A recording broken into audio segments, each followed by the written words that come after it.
ಈಗ ಮಾತಿಗೆ ಕೆರಳಿ ಕೆಂಡವಾಗಿದೆ ಕೇಸರಿ ಪಡೆ. ಕಾಂಗ್ರೆಸ್ ಪಕ್ಷದಿಂದ ಬರೀ ಓಲೈಕೆ ರಾಜಕಾರಣ. ಸತ್ತವರು ಹಿಂದೂಗಳು, ಈಗ ಯುದ್ಧ ಬೇಡ ಅಂತಾರೆ ಪಾಕಿಸ್ತಾನದ ವಿರುದ್ಧ. ಇದು ಕೂಡ ಒಂದು ರೀತಿಯಲ್ಲಿ ಓಲೈಕೆ ರಾಜಕಾರಣ ಅಂತ ಮುಖ್ಯಮಂತ್ರಿ ವಿರುದ್ಧ ಗರಂ ಆಗಿದ್ದಾರೆ ಛಲವಾದಿ ನಾರಾಯಣಸ್ವಾಮಿ. ನಮಗೆ ದೇಶ ಮುಖ್ಯ, ನಾವು ಯುದ್ಧಕ್ಕೂ ರೆಡಿ ಅಂತ ಹೇಳಿ ಸಿದ್ದರಾಮಯ್ಯನವರ ಅಭಿಪ್ರಾಯಕ್ಕೆ ಛಲವಾದಿ ನಾರಾಯಣಸ್ವಾಮಿ ವಿರೋಧ ವ್ಯಕ್ತಪಡಿಸಿದ್ದಾರೆ. ಯುದ್ಧ ಬೇಕಿಲ್ಲ, ಶಾಂತಿ ಬೇಕು ಅನ್ನೋ ಸಿದ್ದರಾಮಯ್ಯನವರ ಮಾತು ಇದೀಗ ಕೇಸರಿ ಪಾಳೆಯವನ್ನ ಕೆರಳಿ ಕೆಂಡವಾಗಿಸಿದೆ. ಕಾಂಗ್ರೆಸ್ ಪಕ್ಷಕ್ಕೆ ಇಂಥ ಸಂದರ್ಭದಲ್ಲೂ ಕೂಡ ಓಲೈಕೆ ರಾಜಕಾರಣವೇ ಮುಖ್ಯ ಅಂತ ಛಲವಾದಿ ಕೆಂಡಾಮಂಡಲರಾಗಿದ್ದಾರೆ. ಪಹಲ್ಗಾಮ್ ಉಗ್ರರ ಅಟ್ಟಹಾಸ ನಂತರ ಸಾಕಷ್ಟು ಚರ್ಚೆಗಳ ವಿಚಾರ ಆಗಿರುವಂತದ್ದು. ಕಡೆ ಕಾಂಗ್ರೆಸ್ ಈ ಸಂಬಂಧಪಟ್ಟಂತೆ ರಾಜಕೀಯವಾಗಿ ಮಾತಾಡ್ತಾ ಇದ್ದು ಪ್ರಧಾನಮಂತ್ರಿ ನರೇಂದ್ರ ಮೋದಿ ಇದಕ್ಕೆ ರಾಜೀನಾಮೆ ಕೊಡಬೇಕಂತ ಹೇಳ್ತಾ ಇರುವಂತದ್ದು. ಇಂದು ಮುಖ್ಯಮಂತ್ರಿ ಸಿದ್ದರಾಮಯ್ಯ ಅವರು ಒಂದ್ ಹೆಜ್ಜೆ ಮುಂದೆ ಹೋಗಿ ಏನೇ ಕ್ರಮ ಕೈಗೊಂಡ್ರು ಕೂಡ ಸತ್ತಿರು ಬದುಕ್ಬರ್ತಾರ ಅಂತ ಹೇಳೋ ಮೂಲಕ ಸಾಕಷ್ಟು ಒಂದು ರೀತಿಯಲ್ಲಿ ಚರ್ಚೆ ವಿಚಾರವನ್ನು ಹುಟ್ಟಾಕಿರುವಂತದ್ದು.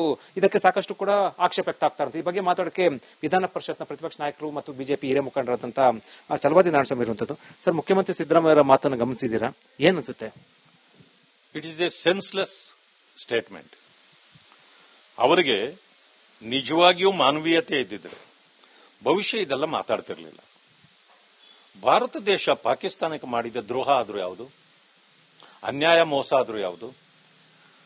ಇವತ್ತು ನೀವು ಪಾಕಿಸ್ತಾನದ ಪರವಾಗಿ ನಿಂತು ಮಾತಾಡ್ತೀರಿ ಅಂತಂದ್ರೆ ಅದು ನಿಮ್ ಪ್ರೂವ್ ಆಯ್ತು ನಿಮ್ಮ ಪ್ರೇಮ ಯಾವ ದೇಶದ ಬಗ್ಗೆ ಇದೆ ಅಂತ. ಪಾಕಿಸ್ತಾನ ಜಿಂದಾಬಾದ್ ಅಂದಿದ್ದು ವಿಧಾನಸೌಧದಲ್ಲೇ ಆದ್ರೂ ಅವರನ್ನು ರಕ್ಷಣೆ ಮಾಡ್ತೀರಿ. ಒಬ್ಬ ದಲಿತ ಮುಖಂಡ, ನಿಮ್ಮ ಪಕ್ಷದ ಶಾಸಕನಾಗಿದ್ದ ಅಖಂಡ ಶ್ರೀನಿವಾಸ್ ಮೂರ್ತಿ ಮನೆಗೆ ಬೆಂಕಿ ಹಾಕದವ್ರನ್ನ ರಕ್ಷಣೆ ಮಾಡ್ತೀರಿ, ಅವ್ರ ಕೇಸ್ಗಳನ್ನು ವಾಪಸ್ ತಗೊಳ್ತೀರಿ. ಎಂತ ದುರಂತ ನಮ್ಮ ದೇಶದ್ದು ಅಂದ್ರೆ ಕಾಂಗ್ರೆಸ್ ಪಕ್ಷ ಯಾಕೆ ಈ ರೀತಿ ನಡ್ಕೊಳ್ತದ ಅಂತ ಗೊತ್ತಿಲ್ಲ. ಅಂದ್ರೆ ಅವರೊಬ್ಬರನ್ನ ಓಲೈಸಿದ್ರೆ ದೇಶ ಆಳಬಹುದು ಅಂತ ಇವ್ರು ತಿಳ್ಕೊಂಡಿದಾರ? ಹಿಂದೂಗಳಿಗೆ ನೀವು ದ್ರೋಹ ಮಾಡ್ತಾ ಇಲ್ವಾ? ಅನ್ಯಾಯ ಮೋಸ ಮಾಡ್ತಾ ಇಲ್ವಾ? ನಾವೇನು ನೀವು ಮುಸಲ್ಮಾನರನ್ನ ವಿರೋಧಿಸಿ ಅಂತಲ್ಲ ಹೇಳ್ತಾ ಇರೋದು. ಆದ್ರೆ ನಮಗೆ ಹಿಂದೂಗಳ ಮೇಲೆ ಆಗಿರ್ತಕ್ಕಂಥ ಒಂದು ಅಟ್ಯಾಕ್ ಏನಿದೆ, 28 ಜನ ಸತ್ತಿದ್ದಾರೆ ನೋಡಿ. ಆ ವಿಡಿಯೋಗಳಲ್ಲಿ ನೋಡಿದ್ರೆ ಹೊಟ್ಟೆ ಉರಿತದ. ಆ ಮಕ್ಕಳು ಹೇಳ್ತಾರೆ ಹಿಂದೂ ಮುಸ್ಲಿಂ ಅಲಗ್ ಹೋ ಜಾವ್ ಅಂತ ಹೇಳ್ತಾರೆ. ಅದೇನೋ ಒಂದು ಇದನ್ನು ಹೇಳು ಅಂತಾರೆ, ಅವ್ರು ಹೇಳಕ್ ಬರೋದಿಲ್ಲ ಹಿಂದೂಗಳಿಗೆ, ಅವ್ರನ್ನೆಲ್ಲ ಹೊಡೆದಾಕ್ತಾರೆ. ಹೀಗಿರುವಾಗ ಅಂದ್ರೆ ಹಿಂದೂಗಳ ಮೇಲೆ ಇವತ್ತು ನಡೀತಾ ಇರೋ ಈ ಘಟನೆಗೆ ನೀವು ಉತ್ತರ ಕೊಡಬೇಕಾಗಿದೆ. ಅದನ್ನು ಬಿಟ್ಟು ನೀವು ಅವರಿಗೆ ಸಹಕಾರಿಯಾಗಿ ನಿಂತಿದ್ದೀರಿ ಅಂತಂದ್ರೆ ಕಾಂಗ್ರೆಸ್ನವರು, ನಾವು ಇನ್ನು ಏನ್ ಹೇಳ್ಬೇಕು ಇದ್ರ ಬಗ್ಗೆ? ಅಂದ್ರೆ ನಿಮ್ಮ ಪ್ರೇಮ ಯಾರ ಬಗ್ಗೆ? ಈ ದೇಶದ ಬಗ್ಗೆ ಇಲ್ವಾ? ಆದ್ರೆ ಇಂಥ ದೊಡ್ಡ ದೇಶ ಇವತ್ತು ನಮ್ಮ ಮೇಲೆ ಪದೇ ಪದೇ ಈ ರೀತಿ ಅಟ್ಯಾಕ್ ಆಗ್ತಾ ಇದೆ. ಪಾಕಿಸ್ತಾನದ ಮಂತ್ರಿಗಳು ಒಪ್ಕೊಳ್ತಾರೆ, ಹೌದು ನಾವು ಉಗ್ರರ ಪರವಾಗಿ ನಿಂತಿದ್ದೇವೆ ಇಷ್ಟು ದಿನಗಳ ಕಾಲ. ಬೇರೆ ಯಾವ್ಯಾವುದೋ ಕಾರಣಗಳಿಗೆ ಅವ್ರು ಹೇಳ್ತಾರೆ. ಒಪ್ಕೊಂಡ್ರು ಕೂಡ ಇಲ್ಲಿಯ ಕಾಂಗ್ರೆಸ್ನವರು ಒಪ್ಪಕ್ ರೆಡಿ ಇಲ್ಲ. ಎಂತ ವಿಪರ್ಯಾಸ! ಮಾನ್ಯ ಮಲ್ಲಿಕಾರ್ಜುನ್ ಖರ್ಗೆ ಅವರು ಹೇಳ್ತಾರೆ ಈ ರೀತಿ ಧರ್ಮ ಕೇಳಿ ಹೊಡೆದಿದ್ದು ಬಹಳ ತಪ್ಪು ಅಂತ. ಅವ್ರ ಮಗ ಹೇಳ್ತಾರೆ ಧರ್ಮ ಕೇಳಿ ಹೊಡಿಲೇ ಇಲ್ಲ ಅಂತ. ಅಂದ್ರೆ ಇವ್ರಿಗೆ ಏನಾಗಿದೆ? ಮುಸ್ಲಿಮರನ್ನ ಓಲೈಕೆ ಮಾಡಿ ನೀವು ಏನು ಸಾಧನೆ ಮಾಡಕ್ ಹೊರಟಿದ್ದೀರಿ? ನಿಮಗೆ ರಾಜಕಾರಣವೇ ಮುಖ್ಯವಾ? ನಮಗೆ ದೇಶ ಮುಖ್ಯ.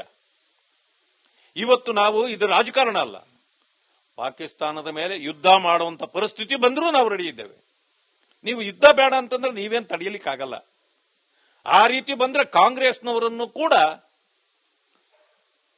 ಜನ ಹತೋಟಿಗೆ ತರತಕ್ಕಂತ ಕೆಲಸ ಆಗ್ತದೆ. ಯಾಕಂದ್ರೆ ಜನರು ರೋಷಿ ಹೋಗಿದ್ದಾರೆ ಇವತ್ತು ಇಡೀ ದೇಶದಲ್ಲಿ. ಈ ರೀತಿ ಕಾಂಗ್ರೆಸ್ ನಡ್ಕೊಳ್ಬಾರ್ದಾಗಿತ್ತು. ಪ್ರಾಣಿಗಳ ಬಗ್ಗೆ ಇವರ ಬಗ್ಗೆ ಗೌರವನೇ ಇಲ್ಲ.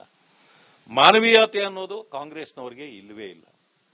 ಎಲ್ಲಕ್ಕಿಂತ ಮಿಗಿಲಾಗಿ ದೇಶದ ಭದ್ರತೆ, ರಾಷ್ಟ್ರೀಯತೆಯ ಬಗ್ಗೆ ಇವರಿಗೆ ಗೌರವ ಇಲ್ಲ. ಇದೆಲ್ಲವನ್ನು ನೋಡಿ ಜನ ಸುಮ್ಮನೆ ಇರ್ಲಿಕ್ಕೆ ಸಾಧ್ಯ ಇದೆಯಾ? ಇದು ಇವತ್ತಿನ ಪರಿಸ್ಥಿತಿ ಕಾಂಗ್ರೆಸ್. ಈಗ ಮಾತಿಗೆ ಕೆರಳಿ ಕೆಂಡವಾಗಿದೆ ಕೇಸರಿ ಪಡೆ. ಕಾಂಗ್ರೆಸ್ ಪಕ್ಷದಿಂದ ಬರೀ ಓಲೈಕೆ ರಾಜಕಾರಣ. ಸತ್ತವರು ಹಿಂದೂಗಳು, ಈಗ ಯುದ್ಧ ಬೇಡ ಅಂತಾರೆ ಪಾಕಿಸ್ತಾನದ ವಿರುದ್ಧ. ಇದು ಕೂಡ ಒಂದು ರೀತಿಯಲ್ಲಿ ಓಲೈಕೆ ರಾಜಕಾರಣ ಅಂತ ಮುಖ್ಯಮಂತ್ರಿ ವಿರುದ್ಧ ಗರಂ ಆಗಿದ್ದಾರೆ ಛಲವಾದಿ ನಾರಾಯಣಸ್ವಾಮಿ. ನಮಗೆ ದೇಶ ಮುಖ್ಯ, ನಾವು ಯುದ್ಧಕ್ಕೂ ರೆಡಿ ಅಂತ ಹೇಳಿ ಸಿದ್ದರಾಮಯ್ಯನವರ ಅಭಿಪ್ರಾಯಕ್ಕೆ ಛಲವಾದಿ ನಾರಾಯಣಸ್ವಾಮಿ ವಿರೋಧ ವ್ಯಕ್ತಪಡಿಸಿದ್ದಾರೆ. ಯುದ್ಧ ಬೇಕಿಲ್ಲ, ಶಾಂತಿ ಬೇಕು ಅನ್ನೋ ಸಿದ್ದರಾಮಯ್ಯನವರ ಮಾತು ಇದೀಗ ಕೇಸರಿ ಪಾಳೆಯವನ್ನ ಕೆರಳಿ ಕೆಂಡವಾಗಿಸಿದೆ. ಕಾಂಗ್ರೆಸ್ ಪಕ್ಷಕ್ಕೆ ಇಂಥ ಸಂದರ್ಭದಲ್ಲೂ ಕೂಡ ಓಲೈಕೆ ರಾಜಕಾರಣವೇ ಮುಖ್ಯ ಅಂತ ಛಲವಾದಿ ಕೆಂಡಾಮಂಡಲರಾಗಿದ್ದಾರೆ. ಪಹಲ್ಗಾಮ್ ಉಗ್ರರ ಅಟ್ಟಹಾಸ ನಂತರ ಸಾಕಷ್ಟು ಚರ್ಚೆಗಳ ವಿಚಾರ ಆಗಿರುವಂತದ್ದು. ಕಡೆ ಕಾಂಗ್ರೆಸ್ ಈ ಸಂಬಂಧಪಟ್ಟಂತೆ ರಾಜಕೀಯವಾಗಿ ಮಾತಾಡ್ತಾ ಇದ್ದು ಪ್ರಧಾನಮಂತ್ರಿ ನರೇಂದ್ರ ಮೋದಿ ಇದಕ್ಕೆ ರಾಜೀನಾಮೆ ಕೊಡಬೇಕಂತ ಹೇಳ್ತಾ ಇರುವಂತದ್ದು. ಇಂದು ಮುಖ್ಯಮಂತ್ರಿ ಸಿದ್ದರಾಮಯ್ಯ ಅವರು ಒಂದ್ ಹೆಜ್ಜೆ ಮುಂದೆ ಹೋಗಿ ಏನೇ ಕ್ರಮ ಕೈಗೊಂಡ್ರು ಕೂಡ ಸತ್ತಿರೋ ಬದುಕ್ಬರ್ತಾರ ಅಂತ ಹೇಳೋ ಮೂಲಕ ಸಾಕಷ್ಟು ಒಂದು ರೀತಿಯಲ್ಲಿ ಚರ್ಚೆ ವಿಚಾರವನ್ನು ಹುಟ್ಟಾಕಿರುವಂತದ್ದು. ಇದಕ್ಕೆ ಸಾಕಷ್ಟು ಕೂಡ ಆಕ್ಷೇಪ ವ್ಯಕ್ತ ಆಗ್ತಾ ಇರುತ್ತೆ. ಈ ಬಗ್ಗೆ ಮಾತಾಡಕ್ಕೆ ವಿಧಾನ ಪರಿಷತ್ನ ಪ್ರತಿಪಕ್ಷ ನಾಯಕರು ಮತ್ತು ಬಿಜೆಪಿ ಹಿರಿಯ ಮುಖಂಡರಾದಂತಹ ಛಲವಾದಿ ನಾರಾಯಣಸ್ವಾಮಿ ಇರುವಂತದ್ದು. ಸರ್, ಮುಖ್ಯಮಂತ್ರಿ ಸಿದ್ದರಾಮಯ್ಯ ಅವರ ಮಾತನ್ನು ಗಮನಿಸಿದ್ದೀರಾ? ಏನ್ ಅನ್ಸುತ್ತೆ?